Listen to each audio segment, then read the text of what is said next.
नमस्कार दोस्तों। आज की कहानी एक भावनात्मक पारिवारिक कहानी है। चलिए शुरू करते हैं।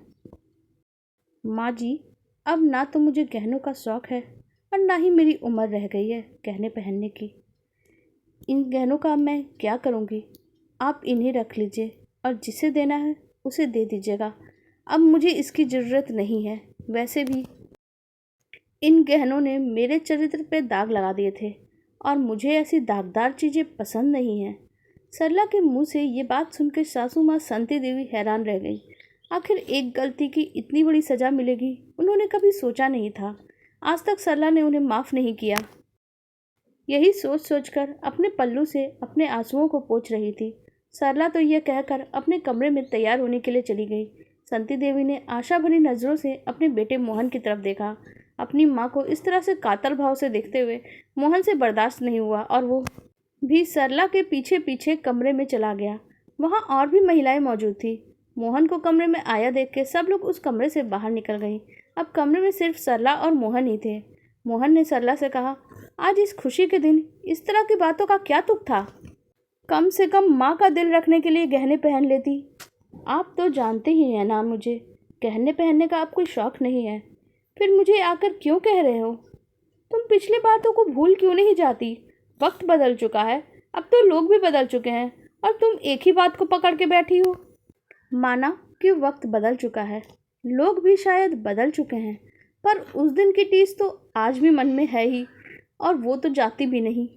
देखो, तुम मेरी बात ज़बरदस्ती मत कीजिए। आपको पता है मैं ये गहने नहीं पहनने वाली। सरला ने पलटकर मोहन को कहा, और जिन नज़रों से वो मोहन की तरफ देख रही थी उन नज़रों को वो झेल नहीं पाया और चुपचाप कमरे से बाहर निकल गया। आज सरला के बेटे की शादी है। घर में नई बहू आने वाली है, इस पीढ़ी की पहली नई बहू। सरला के बड़े बेटे अमर की पत्नी और संती देवी की पोता बहू। घर में अच्छी खासी रौनक थी और मेहमानों का अच्छा खासा आना जाना भी लगा हुआ था। हलवाई बाहर पकवान बनाने में जुटे हुए थे। पूरा घर पकवानों से महक उठा था। मेहमान आते जा रहे थे और खाना खाकर फ्री होते जा रहे थे। बारात भी बस घंटे 2 घंटे बाद रवाना होने वाली थी। घर की महिलाएं और लड़कियां सजने संवरने में लगी हुई थी। सब एक से बढ़कर एक सुंदर लगना चाहती थी। आखिर बारात में धूम जो मचानी थी और लड़के और पुरुष भी क्या ही कम थे। खाना खा पीकर फटाफट तैयार होने में लगे हुए थे। आखिर बारात में कहीं कोई कमी थोड़ी ना रहनी चाहिए। जबकि बुजुर्ग महिलाएं एक तरफ टोली बनाकर सज संवर कर मंगल गीत गा रही थी, वहीं बुजुर्ग पुरुष साफा पहनकर तैयार होकर अपनी अपनी कुर्सी पर बैठ चुके थे। इधर सरला अभी तैयार हो ही रही थी कि संतो देवी ने सरला को अपने कमरे में बुला लिया। उन्हें कोई काम होगा ये सोचकर सरला तैयार होती हुई उनके कमरे में गई थी, जहां मोहन पहले से मौजूद था। सरला के आने के बाद संतो देवी ने उसे दरवाज़ा बंद करने के लिए कहा। संतो देवी का आदेश पाकर सरला ने दरवाज़ा बंद कर दिया और उनके पास आ गई। तभी संतो देवी खड़ी हुई और अलमारी का ताला खोलकर उसमें से गहनों का छोटा सा बक्सा निकाल लाई और उसके सामने सरला के सामने खोल दिया और बोली, बहू, तू तो आज अपनी बहू लेने जा रही है, तो तू भी किसी से कम नहीं लगनी चाहिए। ये तो तुम्हारे ही गहने हैं, इसे पहन लो। नकली गहने मत पहन लेना। आखिर हमारे परिवार की भी मान मर्यादा इज्जत है। लेकिन सरला ने कुछ भी नहीं कहा। ये देखकर संती देवी बोली, देख बहू, बाहर सब लोग कैसे गहने में लदे फदे तैयार हुए हैं। तेरे पास कोई कमी है क्या? तू भी गहने पहन ले। संतो देवी की यही बात सुनकर सरला ने वो बात कही थी, जिसके बाद मोहन ने सरला से छोटी सी बहस कर ली थी। आखिर मोहन के कमरे से चले जाने के बाद सरला वहीं पलंग पर बैठ गई। उसे याद हो आया है वो दिन जब वो इस घर में बहू बनकर आई थी। संती देवी शुरू से ही बहुत ही दबंग महिला रही थी। मजाल है कि घर में कोई उनके सामने कुछ भी कह के चला जाए। घर के पुरुष तक उनसे डरते थे, यहाँ तक कि ससुर जी भी। जब सरला दुल्हन बनके इस घर में आई थी तब सिर से पांव तक गहनों से लदी हुई थी। काफ़ी सारे गहने चढ़ाए थे उसके ससुराल वालों ने, साथ ही माता पिता ने भी देने में कोई कमी नहीं छोड़ी थी। इतना सोना देखकर उसे अपने आप पे बहुत गर्व महसूस होता था। पर दूसरे दिन ही संती देवी ने वो सारे गहने अपने पास रख लिए, ये कहकर कि बहू, तुम ये गहने अभी संभाल नहीं पाओगी। यहाँ तक कि उसके मायके के गहने भी उनसे ले लिए। सरला के पास छोड़े तो चांदी की बिछिया, चांदी के पायल और काने की सोने की बूंदें। अब नई नई शादी में गहनों का शौक तो होता ही है। ऐसा ही शौक सरला देवी को भी था। सरला ने 2-3 बार गहने मांगे तो संती देवी ने साफ मना कर दिया, बहू, तुम गहने संभाल नहीं पाओगी। फालतू में इतने महंगे मोल की चीज़ पहनने की ज़रूरत नहीं है।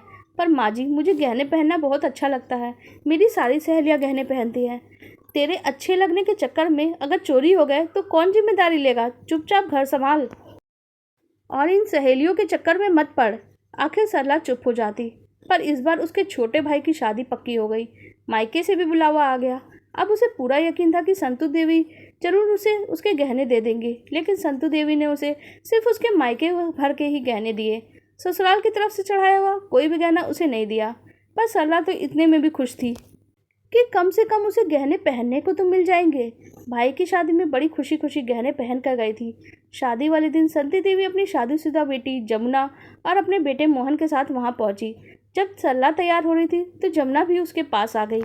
सरला अपना हार पहन रही थी। उसे देखकर जमुना ने कहा, भाभी, ये हार तो बहुत सुंदर लग रहा है, क्या मैं इसे पहन सकती हूँ?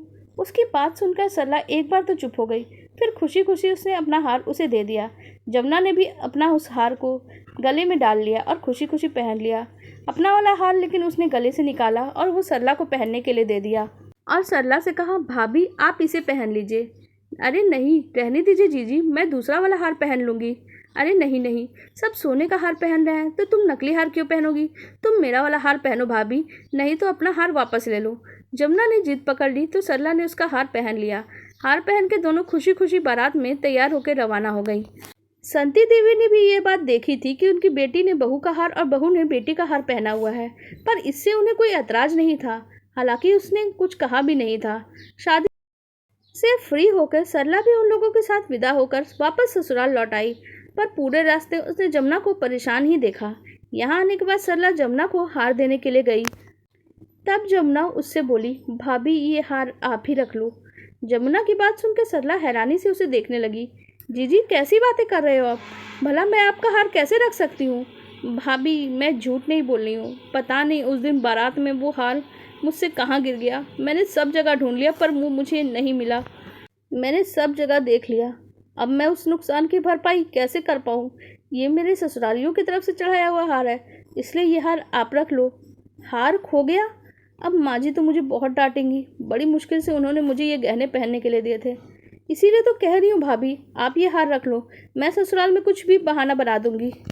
नहीं नहीं जीजी, आप क्यों अपने ससुराल में जाकर झूठ बोलोगी? आपकी सास तो मेरी सास से भी ज़्यादा खतरनाक है। आप अपने हार लेकर जाओ, मैं जैसे तैसे यहाँ संभाल लूँगी। पर भाभी, परवर कुछ नहीं, आप तो अपना हार अपने पास रखो। कोई जानबूझ के आपने थोड़ी ना घुमाया है, गिर गया होगा कहीं नाच गाने में। अब क्या कर सकते हैं? इतना कहकर सरला ने जबरदस्ती जमुना को उसका हार दे दिया। जमुना थोड़ी देर बाद तो अपने ससुराल रवाना हो गई। इधर संती देवी ने सरला को उसके सारे गहने वापस मांगना शुरू किया। डरते डरते सरला ने भी वो गहने थे सब इकट्ठे किए और संती देवी को देने गई, लेकिन उसमें हार ना देखकर संती देवी बिगड़ गई। बहू, हार कहाँ है? हार लेकर नहीं आई? हार ना पाकर संती देवी ने सरला को बहुत कुछ सुनाना शुरू कर दिया। सरला की आंखों में आंसू आ गए, पर संती देवी तो मानने का नाम ही नहीं ले रही थी। वो कुछ भी सुनने को तैयार नहीं थी। वो लगातार सरला पे चिल्लाई जा रही थी। तो उनके बेटे ने सुन लिया और माँ से पूछा, माँ, आप क्यों लगातार चिल्लाए जा रहे हो? तब तक उन्होंने जवाब दिया, चिल्लाऊं नहीं तो क्या करूं? तेरी पत्नी को देखो, इसने सोने का हार ही घुमा दिया। राम जाने कहाँ घुमा कर आई है, या फिर किसी यार को देकर आ गई। माँ जी, आप ये क्या कह रही हूँ? अचानक सरला आँख से आंसू आ गए और उसने बीच में ही ये बात कह दी, ऐसा ना बोलूँ तो क्या बोलूँ? महंगे मोल की चीज घुमा कर आ गई। अरे सोना खोना कितना अशुभ होता है पता भी है। हर टाइम कहते रहती है गहने दे दो, गहने दे दो, और गहने संभाल के भी नहीं रख पाई। एक हार तक नहीं संभाला गया। मायके बहन तो गहने लटका लटका के घूमती मटकती फिर रही थी। किस यार को देकर आई है ये गहना? संतू देवी बहुत ज़्यादा कुछ बोले जा रही थी। जो उनके मुंह में आ रहा था वही सब कुछ बोले जा रही थी। इधर सरला के आंसू तो रुकने का भी नाम नहीं ले रहे थे। अपने चरित्र पर लगे लांछन के कारण सरला कुछ बोल भी नहीं पा रही थी। यह सब सुनकर उसका दिमाग तो वैसे भी सुन्न हो चुका था। उसके मुंह से शब्द नहीं निकल रहे थे कि हार उसने नहीं घुमाया, जमुना ने घुमाया है। पर हैरानी की बात थी कि मोहन सब कुछ जानते हुए एक शब्द भी नहीं बोलता है। उस दिन से घर में सबका खाना दुश्वार हो गया था। कुछ दिनों में घर का माहौल बहुत ज़्यादा खराब हो चुका था। 8 दिन के बाद जमुना अपने पति के साथ घर आई। बेटी जमाई को अचानक आया देख संती देवी हैरान रह गई। उन्होंने आने का कारण पूछा, तब दामाद जी ने पैसे निकाले और उनकी तरफ बढ़ा दिए। वो हैरानी से उनकी तरफ देखने लगी। तब जमुना बोली, माँ, मुझसे भाभी का हार गुम हो गया था। भाभी को मैंने अपना हार लेने के लिए भी कहा था, पर भाभी ने साफ मना कर दिया। माँ, आपकी बहू तो बहुत अच्छी है, कहीं मुझे ससुराल में ताने ना सुनने पड़ जाए, इसलिए उन्होंने हार लेने से मना कर दिया। बड़ी मुश्किल से, बहुत हिम्मत करके आपके दामाद जी को मैंने ये सारी बातें बताई हैं और ये पैसे का बंदोबस्त करके लेके आए हैं। इन पैसों से आप भाभी के लिए हार खरीद देना। जमुना के मुंह से ये सारी बातें सुनकर संती देवी कुछ बोल ही नहीं पाई। मोहन की नज़रें भी झुकी हुई थी। वो चुपचाप नज़र झुका के खड़ा रहा, जबकि सरला तो वहाँ रो ही पड़ी। आखिर जमुना ने सरला को चुप कराया, पर संतो देवी और मोहन से तो ये भी नहीं हुआ कि उससे माफ़ी ही मांग ले। बस वो दिन था और आज का दिन है। सरला ने कभी भी सोने के गहनों को हाथ तक नहीं लगाया, कभी उसे नहीं पहना। चांदी की बिछिया और चांदी की पायल, इसके अलावा कभी सोने के गहने को हाथ ही नहीं लगाया। ससुराल में तो क्या, मायके में भी कितनी शादियां बीत गईं, पर वो हर जगह नकली गहने ही पहने रहती। और कोई कहता तो जवाब दे देती, कम से कम इन्हें बदल के तो पहन सकती हूँ। सोने के गहनों में तो एक ही डिज़ाइन को बार बार पहनना पड़ता है। ये सब कुछ याद करते करते सरला की आंखों से आंसू बहे जा रहे थे। तभी अचानक बाहर से जमुना की आवाज़ आई, भाभी जल्दी आओ, बेटे को आज दूल्हे की तरह तैयार भी तो करना है। जमुना की आवाज़ से सरला की तंद्रा टूटी। जी जी जी, अभी आई, कह के सरला पलंग से उठ खड़ी हुई। अपने बेटे को दूल्हा बनाने के लिए और अपनी नई बहू को घर लाने के लिए उसने अपने पुराने वही नकली गहने पहने हुए थे, जो उसके सच्चे साथी बन गए थे, जो उसकी बुरी यादों की टीस को उससे दूर रखते थे। लेकिन यही नकली गहने मोहन और संती देवी को बार बार याद दिलाते थे कि किसी के साथ इस तरह का गलत बर्ताव नहीं करना चाहिए, ना ही किसी को गलत बोलना चाहिए, ना ही किसी से गलत सुनना चाहिए। आप लोगों को हमारी ये कहानी कैसी लगी कमेंट सेक्शन में ज़रूर बताइएगा। साथ ही वीडियो को लाइक कर दीजिएगा और हमारे चैनल को भी सब्सक्राइब कर लीजिएगा। धन्यवाद।